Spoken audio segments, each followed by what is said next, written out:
Hey everybody, welcome back, or welcome if you're new. Hannah here. I hope you're all doing really, really well today. We have a little bit different of a setup because as I'm recording this, it is the peak time for the Aquarius full moon here in the eastern United States. And I thought it would be cool if I kind of do more of a voiceover thing today as I clear my decks. So I'm going to show you the process, how I clear my decks and kind of reset them. And at the same time, my voiceover is going to come in and kind of talk about what I've been up to the past couple months tarot wise. So sort of like a recap video, talking about the decks that I'm cleansing and how I used them, why I used them. The reason that I'm showing my face today is because I've been having a lot of feelings around authenticity and perception. A lot of like uncomfortable feelings. I am an Aquarius rising, so this full moon is hitting me like right in my house of identity and the self. And I've just been having, like, especially with, kind of reinvigorating this channel a little bit and being more active on social media, I've been having a lot of thoughts around perception, authenticity, the self, um, what feels like me, what isn't me. I feel like in a lot of ways I am undergoing a bit of a transformation. I don't want to say like an identity crisis so much, but more like, is the way that I present myself in the world authentic to who that I truly am? And I do live in a very Bible Belt area. I live in Southwest Virginia, and so I have to be very careful about who I share this side of myself with, which is part of the reason why social media has been a really good outlet for me lately as I grow in my practice. And I think I'm experiencing some loneliness too, on top of that. And part of me really wants to be a lot more open about who I am. But in doing so, I would have to probably cut ties with a lot of people that it would not be wise at this point in my life to cut ties with. So I've just been having a lot of experiences around that, and then coupled with, again, the whole authenticity piece and, you know, how I'm perceived by whoever's watching my videos, right? And like, I don't really like, I don't care what people think about me, but I do wonder, like, am I coming across as authentic? I guess very Aquarius rising things to be to be concerned about for sure. But a lot of that discomfort has passed. I've kind of sat with it and I've worked with it, but I think this is like the last piece is sharing it with you all. So, um, with that being said, with that off of my chest, I'm going to switch perspectives and I'm going to get into the meat of the video, right? The cleansing of the decks. So I will see you in just a second. Thank you guys. All right, so here is the setup. I have everything set at double speed, by the way. So just lighting some incense here. It is sandalwood and lavender, which I love. Very good for cleansing and protection. And I'm just giving the incense stick a little wave over all of my decks to get started. These are the decks that I mostly used in like May, June, July. I don't always do like a full moon reset for every single one, but if I've been using them very heavily, then I will. And so we're starting with the Dream Keepers, which was, of course, my most used deck by far over the past couple of months. I promise a review is coming for this deck, but there's just so much to say about it, and I don't want to leave anything out, so I'm still working on my script for it. But what I like to do whenever I cleanse a deck, I like to sort out the majors and the minors, obviously, as you're seeing here, just going through, not ordering them yet, just organizing them into piles. So the Dream Keepers and I really did a lot of heavy work. So I started using it actually to do some ancestor work because I felt very pulled to use it for that. And in that process, I really uncovered a lot of things that were healing and also things that were revealing in a harder to deal with way. I've been doing genealogy for many years now and recently started approaching it through a reparative framework. I recommend that you look into what that is, especially if you, like me, have ancestry in the American South in Appalachia. Basically, if unfortunately you come from an area where slavery was an unfortunately like known fact and you are white, I would highly recommend looking into reparative genealogy. It has been a really good framework for me. But anyway, so doing like the actual like academic side of the genealogy in that way, and also pairing it from a more personal work healing kind of perspective with tarot has been really revealing for me and really healing. Like I said, I started to say fun, but it wasn't always fun. It was hard and kind of exhausting. But the Dream Keepers was an excellent, excellent deck to use for that. It really helped me tap into older generations and almost it kind of felt like channeling my ancestors a little bit with this deck. As you can see here, I'm like actually ordering things now. So I'm working on the wands. And not only did we do ancestral work together, the Dream Keepers and I also delved into past work life a little bit, or past life work a little bit. And whatever you think about past lives, whether you believe that we actually reincarnate or not, or whether you think it's all in your imagination, I would encourage you to look into using tarot to tap into that side of yourself because um, that was also really fascinating and revealing, and also weirdly tied, I think, to the ancestral threads as well. So, Dream Keepers is great. It's a great deck. I think it might be a soul deck, to be honest with you. There's just so much you can do with it. It's very versatile, and if, like me, you enjoy um, history, if you enjoy vintage collage, you'll probably really enjoy this deck. I know that I'm like late to the party with it. I can't believe that I sat on my hands for so long. Whenever I knew that I would connect with it, I knew that I would like it, and yet here I am in 2026 working on a full review of it. But I really love it, and I hope that if you don't have it in your collection yet and it speaks to you even a little bit, absolutely make the investment. It's very accessible as a mass market deck, so you will not regret it, I think. I hope you wouldn't regret it. But I am finishing up the ordering of the deck, and then I just give it a little run over with the incense. Visualize light around it, and then I put it by that selenite tower over there in the corner to charge up. I do also have that, the silver tray was an antique store find, but I like to use it for full moon work. Normally it sits on on my living room coffee table, but for full moons it comes out to hold items and also look really cool. But anyway, now I am working on the Fairy Tale Oracle. This one surprised me so much. This was just an impulse buy at Books A Million.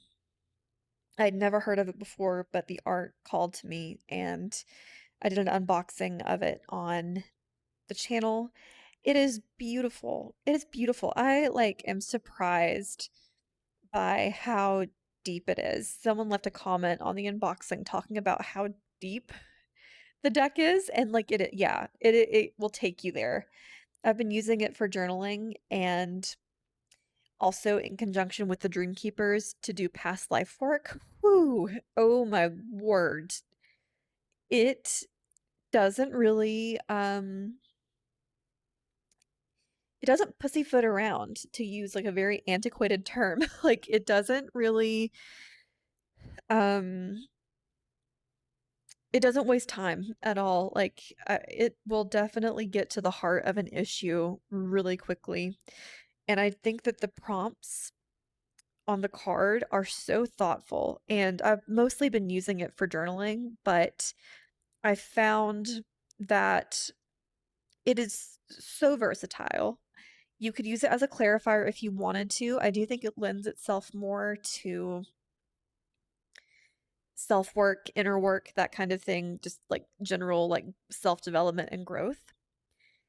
But again, if you wanted to use it as a clarifier, you could. But if you're a big writer, if you enjoy using Oracle as a form of divination, RE, again, like self-development, shadow work, past life work.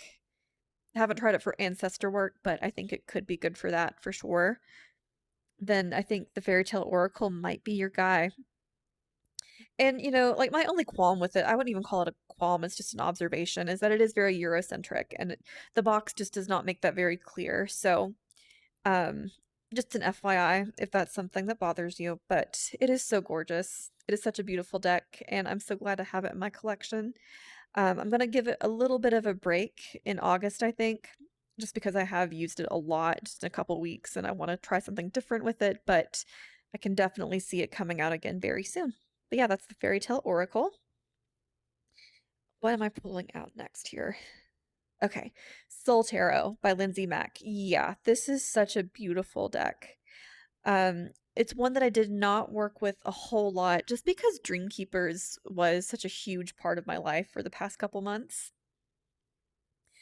But Soul Tarot, I'm so glad I snapped it up. And I also got the book, and the book is wonderful. My only complaint about the book is that the cards are not in order. Well, okay, not in the guidebook, but like the actual companion book that you can buy separately, Tarot for the Wild Soul. It's wonderful, and the way that Lindsay has arranged the cards, it's more like by category, by theme. So I guess, and the cards aren't organized by like majors and minors. And for me, as someone who is more familiar with tarot and the structure of tarot, that's not so much a problem, but I do kind of wish that it had been organized according to the structure, but that's okay. I get why Lindsay did that.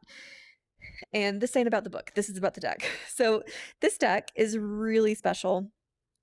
If you are a fan of the podcast Tarot for the Wild Soul, I think you should definitely get this deck because I can really feel Lindsay in the cards.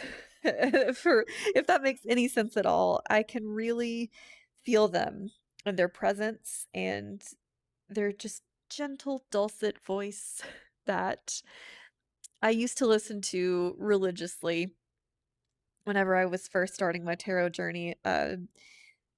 Lindsay was just such a wise and comforting voice, and I've taken a couple of her classes, and if you enjoy her framework for looking at things, if you enjoy no bad cards as like a mantra, then I think you will really enjoy this deck. It's very nature-based, obviously. There are no humans in it.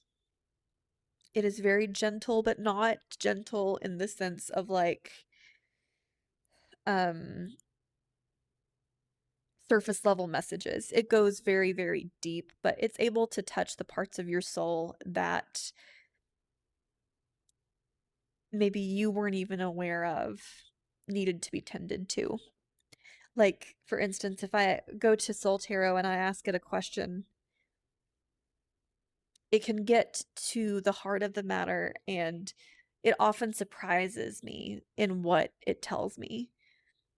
So often, I think we go to tarot with the expectation that we're going to ask it a question. It's going to tell us exactly what we have to do, what we need to do. And Soul Tarot, the whole framework of it, like, it's not so much about finding the answers in the cards, but it is an invitation, right, to find the answers in yourself. And to me, that is what tarot is all about. And this deck is just so lovely to really lean into that framework and that mindset.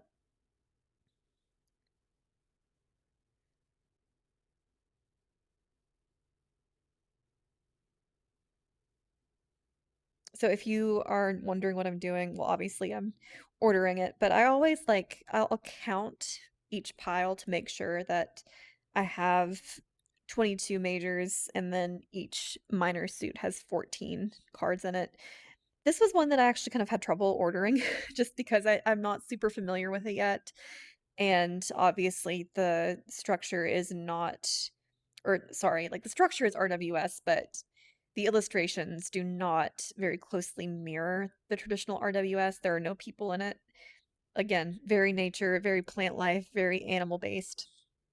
And so um it was one that I kind of struggled to order quickly.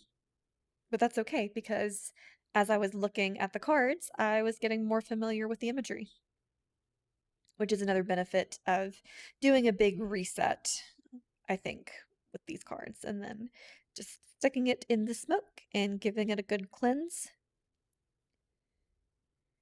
Which at that point, the incense had worn down quite a bit. This is the Oracle of Echoes by Anatorian. So this is one that's not numbered, and if you wanted to cleanse a deck like this, I mean, you could do alphabetical order if you wanted. I don't do that. So what I'm doing here, I'm just going through and making sure that all of the cards are upright. And then what I'm going to do is I'm going to cleanse it with the smoke.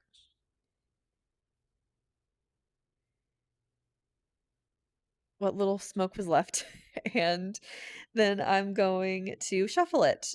Give it a couple good shuffles to um, further clear off the energy. So I cleanse my decks in a couple different ways, but um,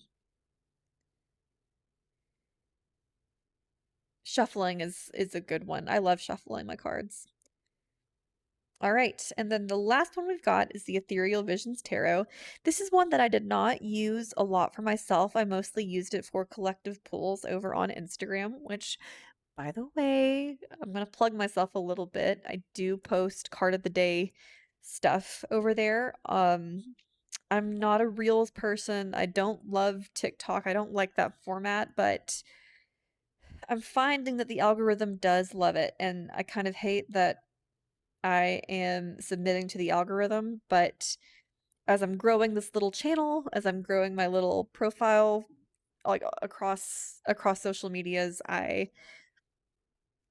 I'm trying to do new stuff and be open to that experience. So, anyway, I post some spreads sometimes, card of the day, personal pulls. It's just kind of like my diary over there. So if you are interested, that is in the description box below. But anyway, the Ethereal Visions has really been the mainstay over on the gram for daily pulls. Just because, I mean, it's gorgeous and people seem to really like it. I do love that it is very evocative of RWS. It's one of my favorite clones, and I love the gold foil on it. You can see here I'm struggling with the majors. um, because there is an extra card. So there are 23 cards instead of 22. And I think here in a second you'll find that somehow the Six of Wands got mixed up in there. But anyway, the Ethereal Visions is one that comes out to play every once in a while for me. Yep, there's the Six of Wands. Back to where you came from. Um, I love the gold foiling. I love Art Nouveau. I'm repeating myself. I have talked about this deck before on my tarot collection. For some reason at this point, I was like struggling to number everything. I don't know why. I think, well, because this is in double time, remember? So I'd been doing this for a hot second by that point.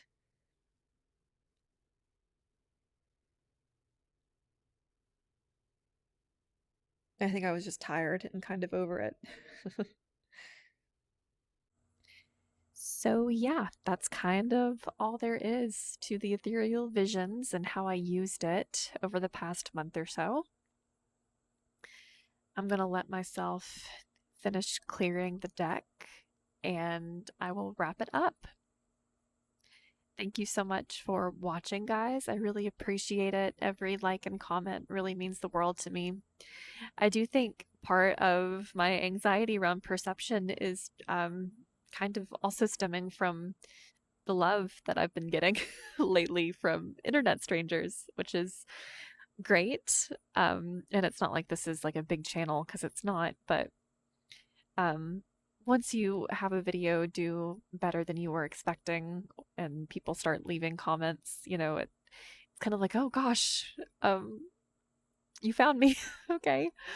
Um, but yeah, I really appreciate it, guys. Thank you for being so kind. And let me know how this full moon is treating you. Are there any other Aquarius risings out there that are feeling uncomfy? Let me know. I so appreciate it. Okay. Bye, guys.